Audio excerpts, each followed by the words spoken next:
walk through what the scheme is and perhaps some of the people that might benefit from it. So I thought we'd just spend a few minutes just unpicking some of that and going through it in a bit more detail because it's quite fast.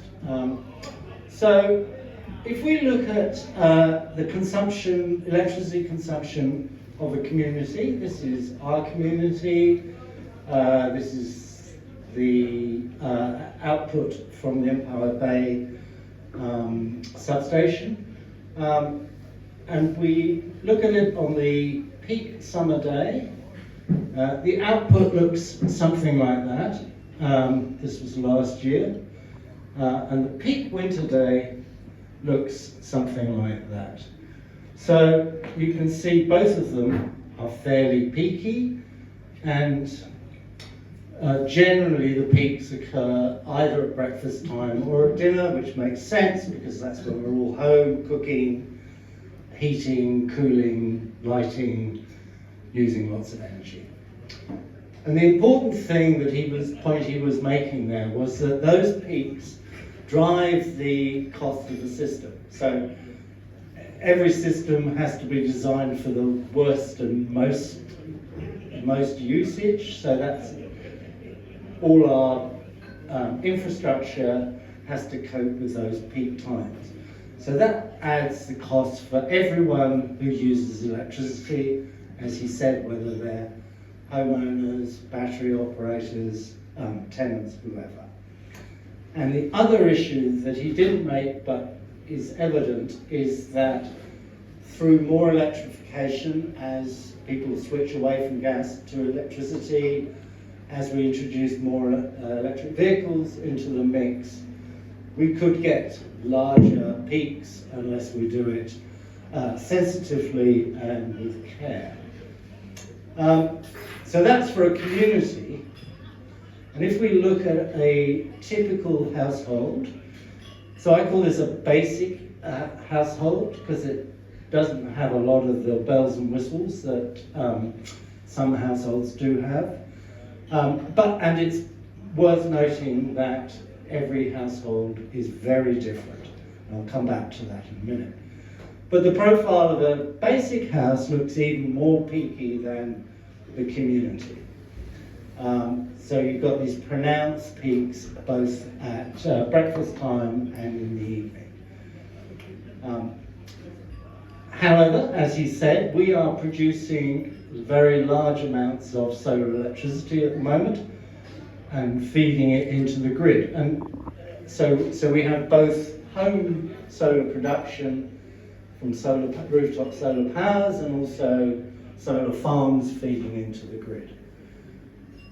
And obviously, where we have this solar isn't where we have most demand. So what we have to do is we have to use batteries or perhaps EVs to store that energy during the day and use it at other times, particularly in that evening peak, or shift some of that peak over into the daytime. That's really the aim of Solar Sharer, to try and incentivize both of those two activities. So the Solar Sharer offer in detail, you can use a maximum of 24 kilowatt hours between that 3-hour window of 11 a.m. to 2 p.m. It's shown here as an average of 8 kilowatts for 3 hours, but actually you could consume it all in 1 hour. It wouldn't make any difference. You'd still be eligible. If you consume more than 24 kilowatt hours in that time, you're charged a default rate. But as you can see, 24 kilowatt hours is a very large amount of electricity. It's probably more than most people would consume a day. And we'll come back to that issue. So as he said, you'll need a smart meter Smart meter looks like that. It's got a digital display. If you've got a time of use tariff now, or you have solar panels, you will already have one of these. There are some so-called dumb meters still around. They look like that. They've got dials, which you watch whirring around when you consume electricity. Anyone can have their dumb meter changed for a smart meter. Retailers will do it for you. They'll charge you something, and it depends on the retailer how much they charge. So to join, you've got to opt in. So in theory, every retailer has something like this called the Solar Sharer offer on their website, and you can select it. But as I say, be careful of the terminology. This is always called the Solar Sharer offer, but there are other things that are similarly named. So when Finn was making his video, it was actually before July, so he was speculating a bit, but we actually know what the tariffs look like now. So if we look at a typical time of use tariff, this is a normal time of use tariff, which is offered by Red Energy at the moment. And we put alongside that the Solar Sharer offer.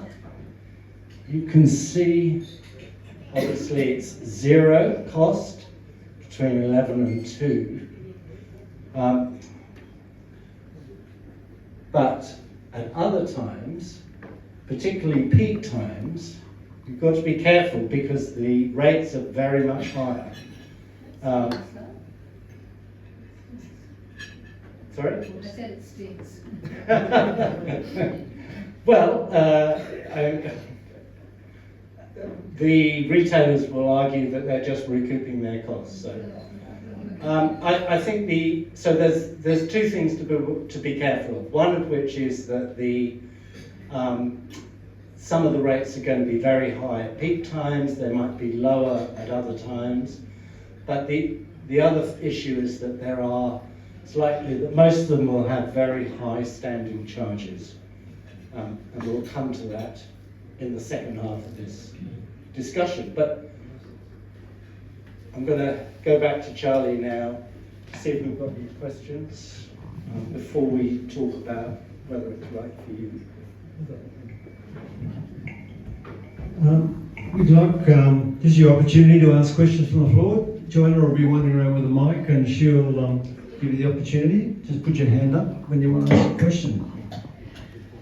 Thank you. I just wondered, have you heard about the interest-free loans for batteries, home batteries, in relation to this scheme? We have heard about it, but it is a different scheme. Do you want to talk about it? Home Energy Saver has been launched by the New South Wales government, and it provides discounts on products in theory, and zero interest loans on a range of energy efficiency and renewable energy activities. The zero loans bit has been around for a while.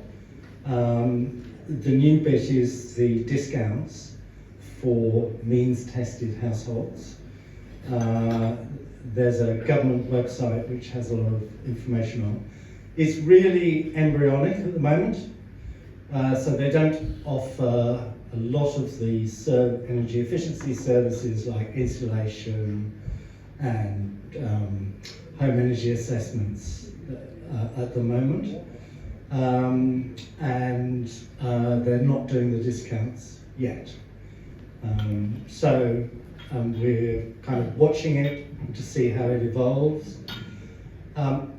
One of the issues we have with the old system of zero interest loans was that they're tied to a group of installers that we didn't at that time have a whole lot of trust in. Now we're told that there will be a process whereby our partner installers, who we're confident do a good job, will be able to join and access this scheme, but it's not there yet. Okay, we've got one. Yeah, so you didn't mention you didn't mention the demand tariff. So just for some context,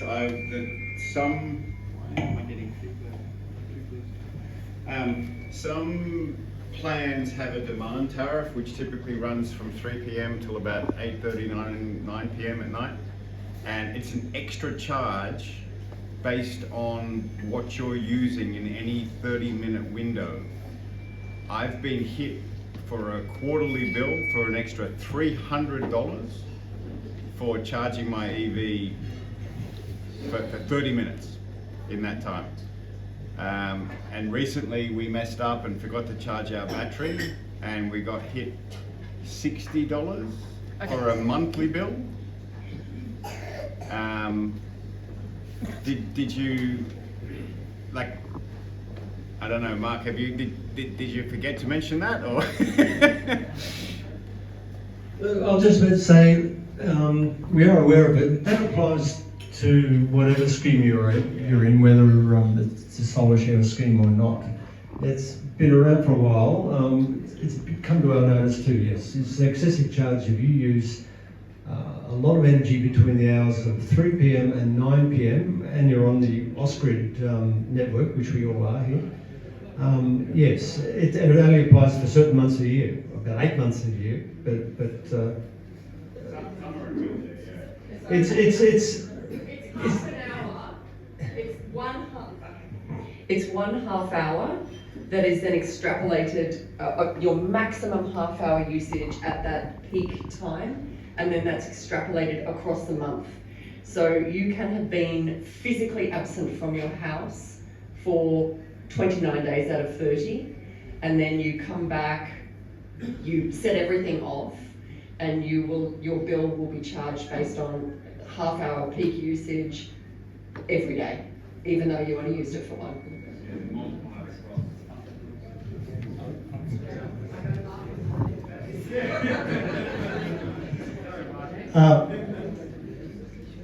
No, I didn't forget about it, but I decided for the purposes of brevity that we wouldn't go into demand charges. So this is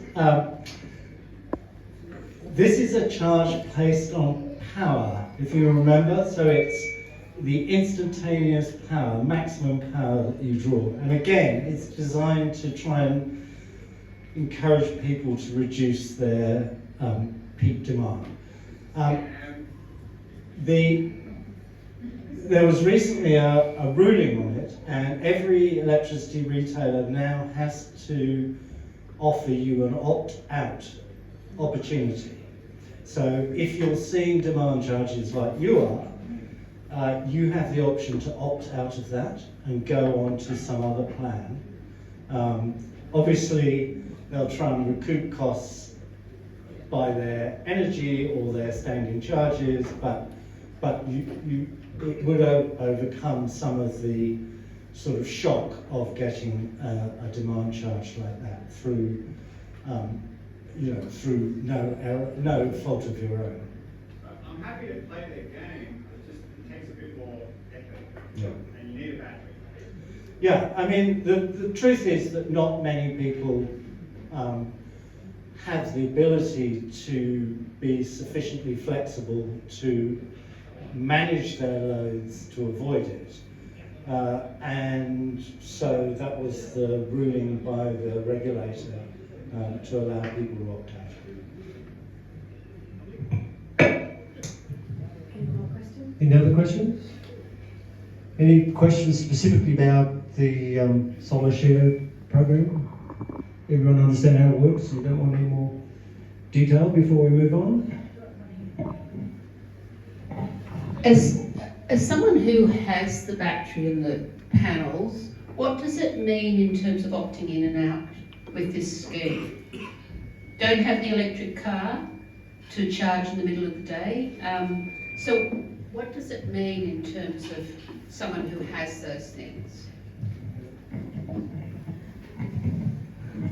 Yeah, it'll be an option, a plan. When you go to Origin or AGL's website, you'll see a plan that says solar share offer, and you just choose that one. So it's not changing your existing plan, but it's a different plan. You have an option to join. Currently with Amber, so what does it mean with Amber? Amber's different. They have a whole different model of pricing that's not time of use, it's not flat rate. And so the solar share offer doesn't really make sense with their plans. Okay, that's what I was thinking. We will come on to that actually in that particular example soon.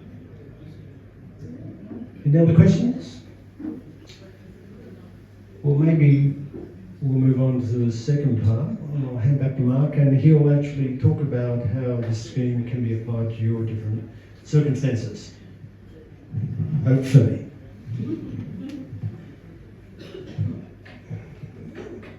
So we're going to try and answer, is it right for you? In fact, obviously, it's going to be a personal decision. So we're going to try and give you some ways to think about it, and so you can make that decision yourself. So the first, I think it's become obvious by what Finn was saying and what we've talked about so far, is we have to think about what loads, what electrical consumption can be moved. And we're really talking about a few things, some of which, or most of which Finn mentioned. So the first is EV charging. Obviously that's flexible for some people when they can charge their EV. If you've got a home battery, again, you've got the opportunity of deciding when that might occur. Hot water, you can, with a conventional storage water heater, obviously you can charge that up at any time using a timer, and that will stay, that will provide you with hot water for the next 24 or so hours. If you've got a pool, you've got pumps and filters you can run on time clocks again at certain times of the day. This starts to get a bit more tricky. You know, sometimes you can use slow cookers and things like that to do some cooking during the day for evening meals or whatever. Most washers, dryers and dishwashers now have timers on them, so you can have a delay start and program when they come on. And you know, you can use heating and cooling.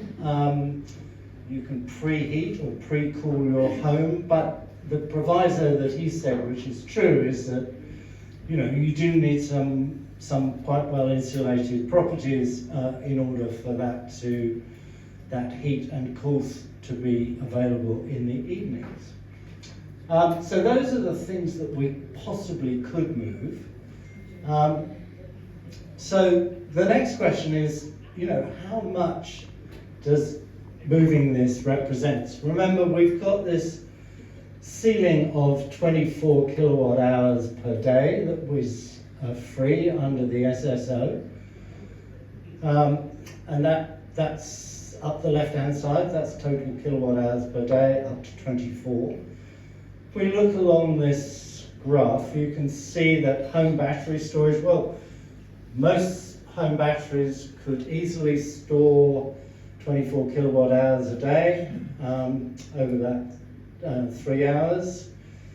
EV chargers, well, it does depend upon what home technology you have as to how much of that you can use, but you know, a 3 or single phase home charger should be able to do a fair whack of that.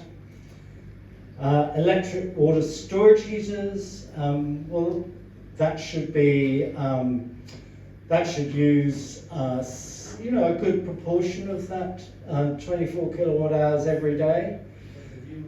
The bad news is that if you've got a heat pump water heater, that's going to consume far less. and you can't really use too much of your free electricity on heating water. Pool pump uses a bit more depending upon the size and how efficient it is. Similarly, air conditioners, either for heating or cooling, that will really depend upon how many you have and how long you run them. And then you get to things like ovens, clothes dryers, clothes washers, and cooktops. They really don't consume very much on their own.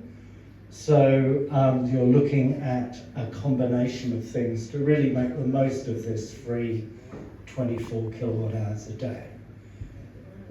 And I just make this point again, 24 kilowatt hours is a lot of energy to be trying to use every day.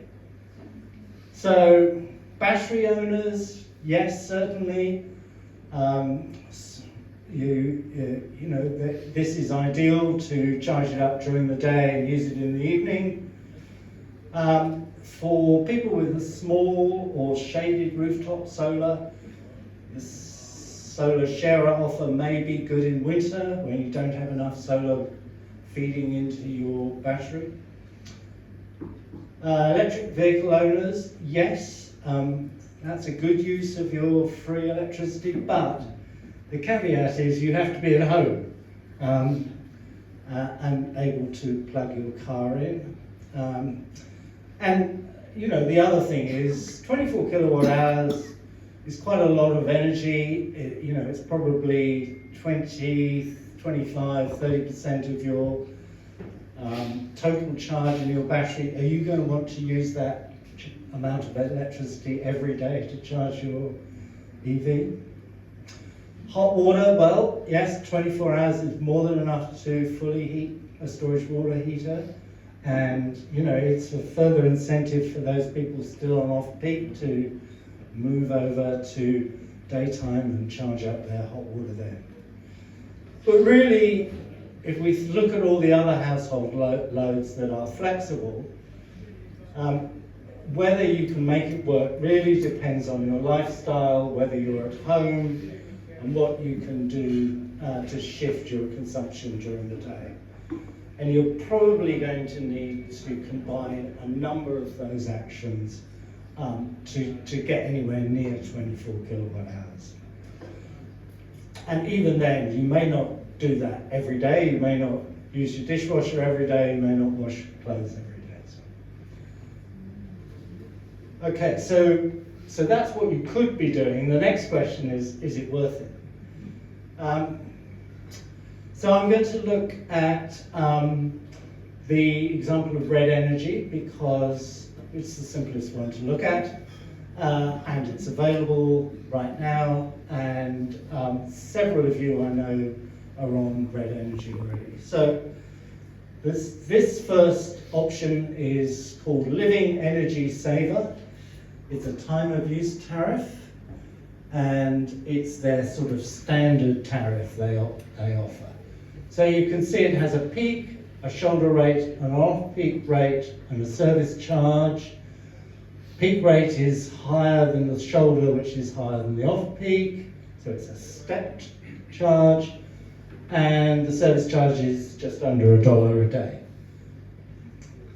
The next one is it's called the same thing, but it's a flat rate, and you won't be surprised, it's the same charge across the whole of the day. You actually get charged a little higher on the service charge, so that's just over $1. If we look at the solar sharer offer, and we showed that on the graph before, you've got a very high peak rate, zero shoulder, low, kind of mid-range off-peak, but you've got a very high service charge. So that's why we were saying you've got to be careful of this. So what we've tried to do, obviously everyone's different, but we've tried to look at that standard basic house that we looked at earlier, and to understand how what your cost of your total annual electricity would be on each of these rates. So we've got total annual cost down the left-hand side. The anytime, so that's your flat rate. So that comes out at about $2,700 a year. The red blob at the top is the supply charge, the fixed charge, the electricity consumption charge, the energy charge is the blue. The same consumption pattern is a bit more expensive under the time of use for this particular profile, but it wouldn't necessarily be for everyone. But then if we look at the solar sharer option, this is in comparison to the others and not doing any behavioural or load shifting at all. You can see that it's the most expensive option, and that's primarily because not only has it got higher higher peak charges, but it's got very high standing charges. However, when we looked at the same household and we shifted 30% of their peak demand into the free 3 hours, that starts to look far better and is actually the cheapest option for that particular household, that particular load profile. Sorry? Only just. Yeah, only just. Only just. But, you know, you could shift more. So, is it the best for you? Well, so we're looking at a number of different types of household. If you've got no rooftop solar, and you've got very little flexible demand, it really doesn't matter whether you're a low or higher user. You might be a small household on a tight budget, or you might be a working family that has very little chance to move your loads around. Probably the solar sharer offer isn't going to be for you. You're probably better off on something like a flat tariff. Again, if you've got no rooftop solar, but you do have flexible demand, perhaps the solar sharer offer is worth a look at. So this is if you work at home, you're a pensioner, or you've got, you know, a very highly insulated passive home, or you're someone with an EV and or a battery but no solar. You know, again, this might be worth a look at. If you're someone with rooftop solar, but it's just a very small array and you don't have a battery, probably again flat tariff is going to suit you best. If you've got a small solar and a big battery or an EV, yes, the SSO may work for you, but there are other options out there. There's something called Glowbird, which may be worth a look at as well. If you've got a perfectly matched solar and battery system, basically you should have very, very low bills, and the thing that really worries you is the standing charge. That's basically what you're going to be paying. So you want to look for something with a very low standing charge, which may be Amber or it may be Glowbird, but it probably isn't the SSO. And if you've got lots of solar and lots of storage, what you really want to do is earn the most income by selling back, and you know, you want to look at Flow Power or Amber, one of those types of offers to maximize your income. Again, SSO probably isn't going to fit you. So we mentioned a few different types of tariffs and different brands and things, so it's worth just spending a bit of time to understand how you look at tariffs and understand whether they're right for you.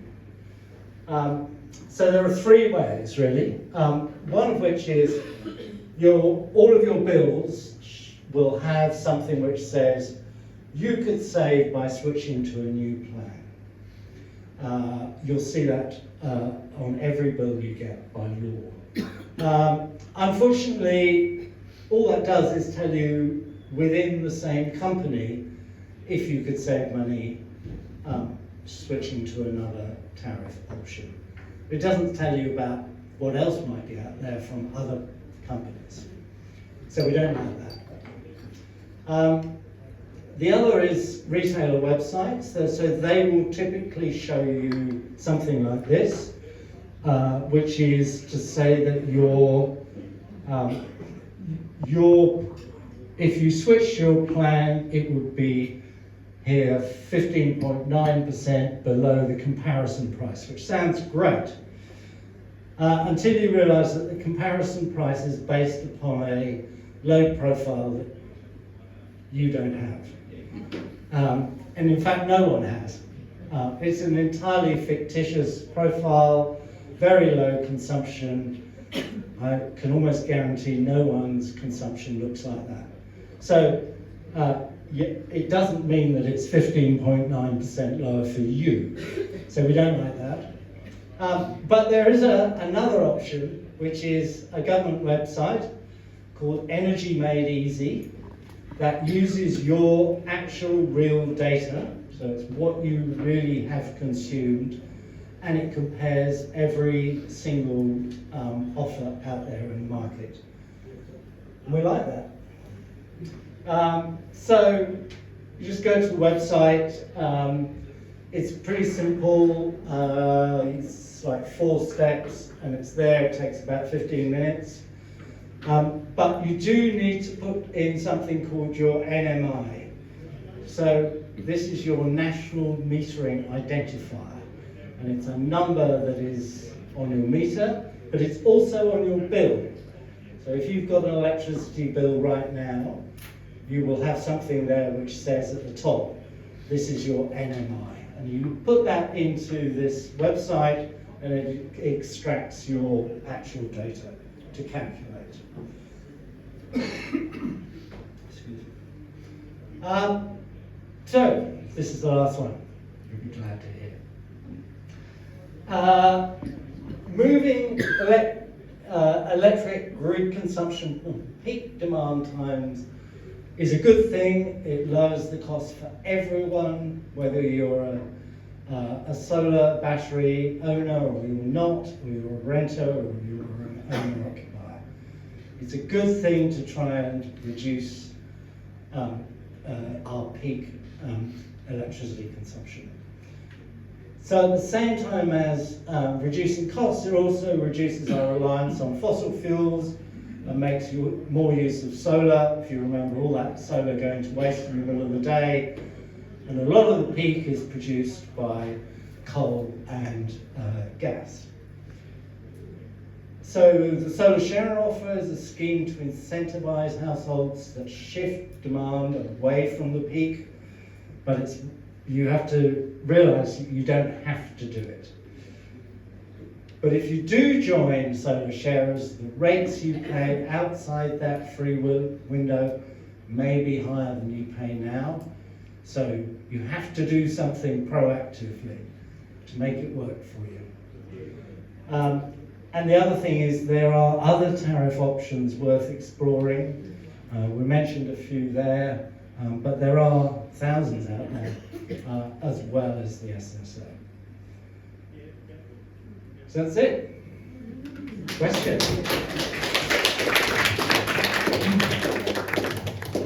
Okay, I can see a question up in the back corner there again. Oh. Always me. I do apologise. It's not you, it's me. It's them.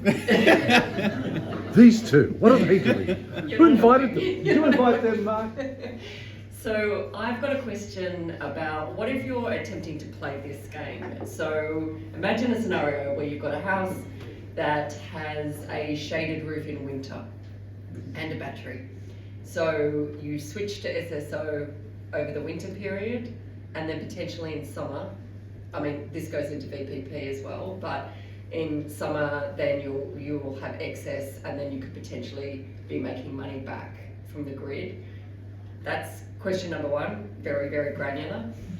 Question number two is from a broader perspective, is this shifting responsibility for future-proofing our infrastructure, our grid, away from the power providers towards the households?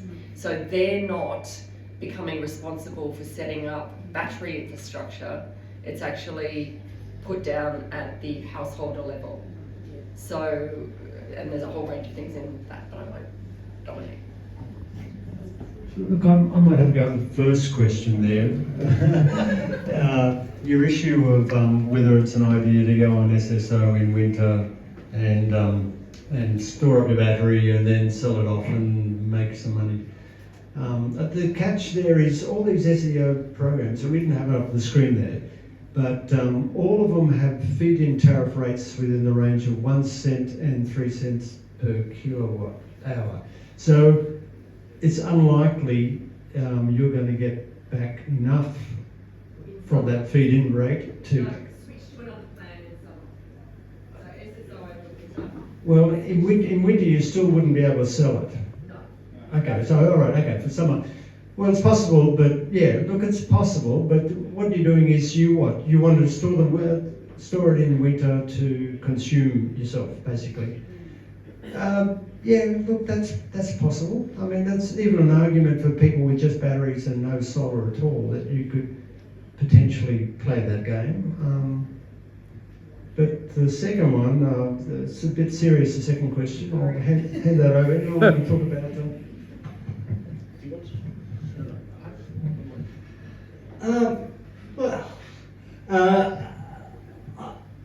I mean, yes, there's an argument to say that, but perhaps there's another argument to say it's more about making sure that all the drivers in our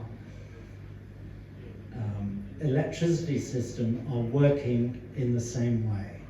So it's not a silver bullet. I don't think anyone thinks it is, but at least it provides an incentive for some people to do some load shifting.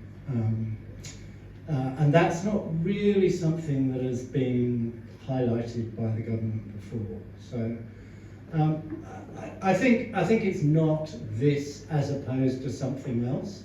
I think, what we're seeing at the moment is phenomenal amount of investment in grid-based size batteries. I mean, it's nearly equal to the whole size of the current coal capacity that's being put in batteries. And we're seeing in household batteries. So, we have to transform the whole system.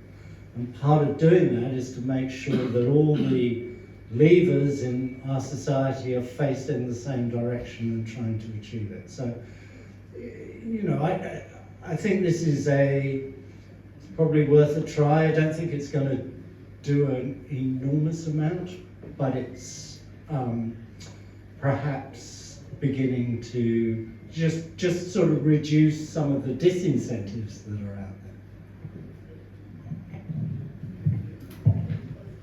I'm not going to talk about responsibility and whose it is, but there is something to think about, and that's the lifetime of a coal-fired power plant is about 40 years, and I'm not sure it's most, but quite a few coal plants in Australia were built in the 80s, 90s. So we've got an enormous amount of capacity that's coming to the end of its lifetime, and we also have a massive amount of solar in the middle of the day. So, without going into that, whose responsibility is it? By, if enough Australians do give us the ability to use that solar in other parts of the day, we might be able to, not recommission some of these coal-fired plants that are going to, come to the end of their life and be retired in the next few years. Any other questions? No? There's one here. I have one question that's different to most of the questions. In a subdivision, if you subdivided 10 blocks of land where you have to provide the electrical services for those 10 blocks, connecting it to the outside, the street, to the supplier, within those 10 blocks, can you, between neighbours and between batteries, etc., using the inter-house lines, can you set up a most advantageous power system? Do you want me one power system or one for each individual? Well, no, you could set it up to the 10 blocks. Okay, I understand. Well, if you're talking about solar, say, share a system, I believe they say embedded systems aren't eligible. Now, I'm not sure how they define that exactly, but they say a lot of apartment blocks, yes, Yeah. who will work off one system, aren't Apartments the same aren't thing. eligible for that scheme. But you may be eligible for something like Amber. I'm not sure about that, which may work in those circumstances. I think the crucial thing is the connection to the grid, how many connections there are to the grid. So, if you've got 10 households that are,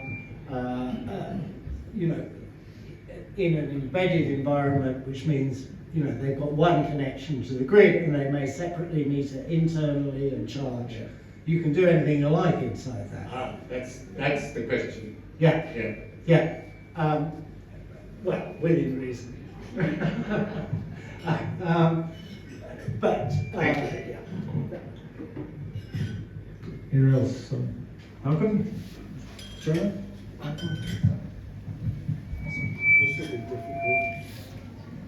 You talk about charging your battery during the middle of the day. Most battery installations are set up initially to charge from the solar panel only. Can you explain how you do that? How do you charge from the grid?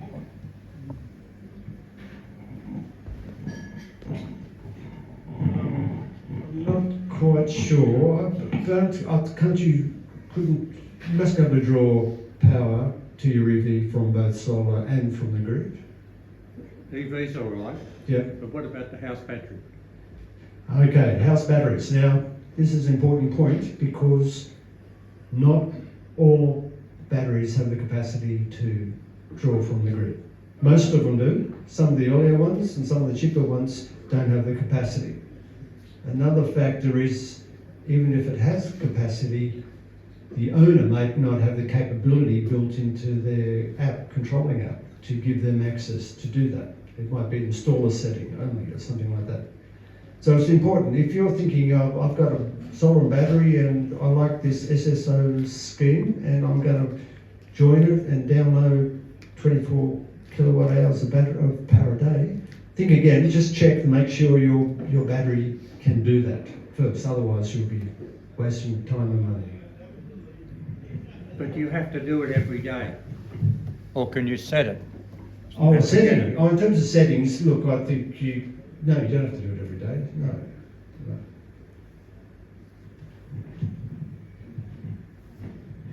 So, can I ask a question? Oh, sorry.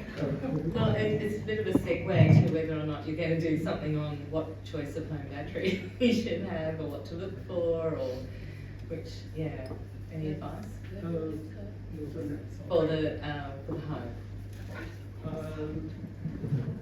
Look, we can't recommend particular battery brands, but actually we have recommended a few. If you have a look at our website, and there's a home battery section, we hired a couple there.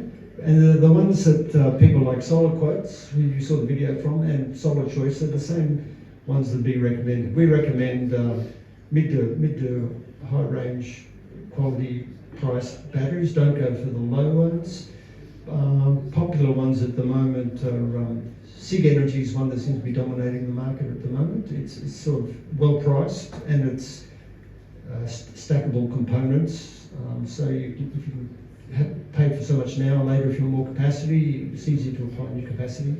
That's what most installers seem to be pushing at the moment. But anyway, have a look at our website. It's highly recommended. And the other thing is, try asking to get a quote from our listed installers, because installers have a pretty good vested interest in ensuring they put in quality products, because the last thing they want to do is have recalls. So the ones that we've listed have done a lot of work in the area. They're always going to be around. You know, it's a good place to start if you want to look into it. Hi, you mentioned Glowbird. What is that? Is that another sort of wholesaler like Amber? Could you tell us a bit more about that? Thanks. Okay. Actually, Glowbird is a retailer, not a wholesaler. They've had an offer of free window in the middle of the day for quite a while. There's another one called OVO as well. Some people we know who can't have solar battery because of shading problems have used that, particularly if they've got an EV. They charge that up in the day using it. They're happy to do that. But the pricing model is still the same, basically. It's a fairly higher standing supply charge, and there's a higher tariff rate, particularly in peak times. So it's pretty much the same model. They might have a few variations though that might suit your circumstances a bit better. They're worth a look at, yes. Thank you.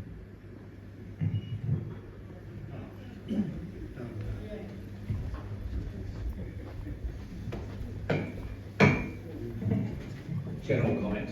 First of all, if these guys are getting free energy in the middle of the day, i.e. the wholesalers, so why aren't they passing that on to us? It's kind of like an obvious question. That's a very good question. Like, they're in fact, isn't it in negative territory, as it were? So why aren't they passing on? Why are they so greedy? Sometimes they are paying negative prices or getting paid to use energy, but other times they're paying absurdly high prices. Like, they're battery companies that lose $100,000 in 5 minutes because prices just go incredibly high. So there are options that you have if you want to be exposed to that volatility, and if you have a battery, something like Amber might be worth looking into. But generally, if you don't have flexible load, you'll just end up with a massive bill. I think we're talking about the retailers. Yes. Like the retailers are making all the money from solar. So I think that's the... Well, I think what Bannon was trying to explain was that the retailer sits between the wholesale market and the customer. And the wholesale market is mad. So it's incredibly volatile during the day, across seasons, etc. So the retailer is trying to absorb that and then put together a package that consumers can vaguely understand and has some consistency. So they, as Banner says, they absorb huge extra costs that sometimes don't pass that on, and they benefit from some very low costs at other times. So they're a kind of smoothing out the system for the benefit of consumers and themselves, yes. But they have a fairly tough job at the moment in this transition. I wouldn't tip on them too much.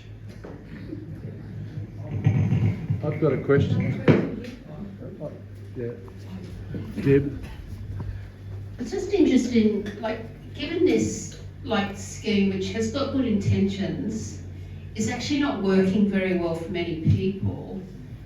Do you know if the government is thinking about, like, trying to do something to improve it somewhat? To make it more applicable to a broader group of people? Because as it stands at the moment, it looks like it's like a benefit to only a very few number of people. It is a good intention, obviously, to try and get people's consciousness thinking about shifting when they use energy. But from everything that's been offered tonight, I just think, well, it's a big hype about something that's only applicable to a very small number of people, and it's a failed government policy, in fact. I think you're right. Look, the primary intention was, apart from this soaking up that solar in the middle of the day, was to give people who with no access to solar panels, so that give them access to cheaper solar energy in the middle of the day. The problem is the retailers haven't really come to the ball with it, really. In fact, day one was July 1. None of them published what their rates would be before July 1, so they just announced them all then, and virtually all of them are exactly the same. Their rates, their standing supply charges the rate, their peak hour rates the same, so it's like a cartel. And I think there's going to be a huge public backlash to this, because you're right, it's hardly anyone is going to benefit out of this, particularly the people it was aimed at in the first place. So hopefully the government will look at it.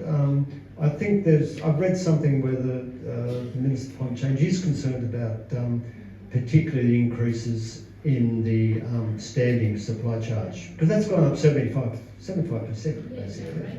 So it's gone from, basically you pay $1 a day, which is about 90 days over your 90-day billing period.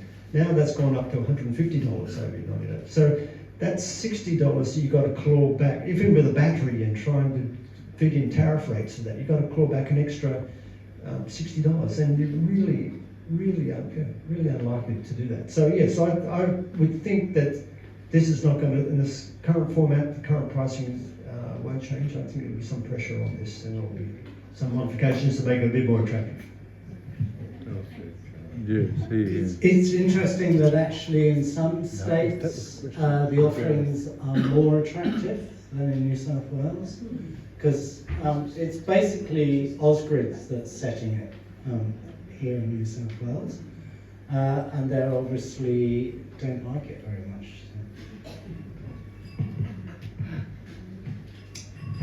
Okay, any more questions out there? No? All right, well, oh yeah, okay. After this presentation tonight, and you've seen what's on offer, pros and cons, would anyone seriously consider taking on this offer? Go on. Oh, a couple? Okay, all right. Just for winter, okay. Okay, all right. Well, I just look. In my opinion, there's not much in it. But anyway, even if you've got just solar, you're wasting your time, because you're filling up. You're using your. That's exactly when you're generating all your solar power, and you can't store it. Anyway. We're on Amber, and they were quite happy to ship across to the high supply tariff. That's all I get is on. Because I can basically, with the free power, I can charge the battery and also top up a car, and it gets me through from 3 p.m. to about 10 a.m. is when we start generating solar. We have poor solar coverage in winter. It gets us through, and it's been 2 days, but so far 0 usage. So all it's my work. You don't care. Not everyone's able to do. you've got to pay attention. You've got to have. I've got alarms and timers and all sorts of stupid things. But it's. I know it's awful, but I pay nothing, right? Except for the elevated supply charge, which is double, and I know it's a rort, but it's still lower than what I would pay in winter on amber. Right? So on amber, in summer on amber, I'm cleaning up, right? I generate 50 kilowatts a day, it's amazing. I can charge the car, I can charge the house, I can make money. In winter, I make nothing because I can make like 10 kilowatts a day. So, but amber, they don't want you to do this. They don't make it easy on their website. You can't find it. You've got to email them, and you say, I want to talk about solar sharer, and they give you the rates, blah blah blah blah, and then they just go, bam, done. And I'm like, well, that was easy, because there's nothing on their website about it, but they move you over. It took a week. I'm now paying nothing for 3 hours of the day, and so far, 2 sunny days in a row, I've paid nothing except for the supply charge, which is twice what it should be, but it still brings me under for the quarter. And they will let me switch back month to month. We've agreed, we can just bounce back and forth. So that's that. It always pays to switch.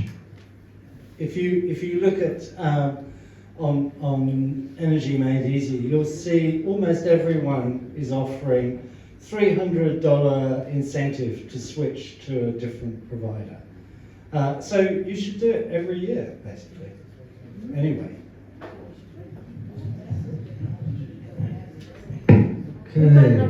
Okay. Good. Not a question, but if you don't understand it, go and see Service New South Wales, because they've got people there who will help you work out the best rate. Go and see Service New South Wales, you can make an appointment with someone there and they'll help you go through it and find the best rate for you. That's very good.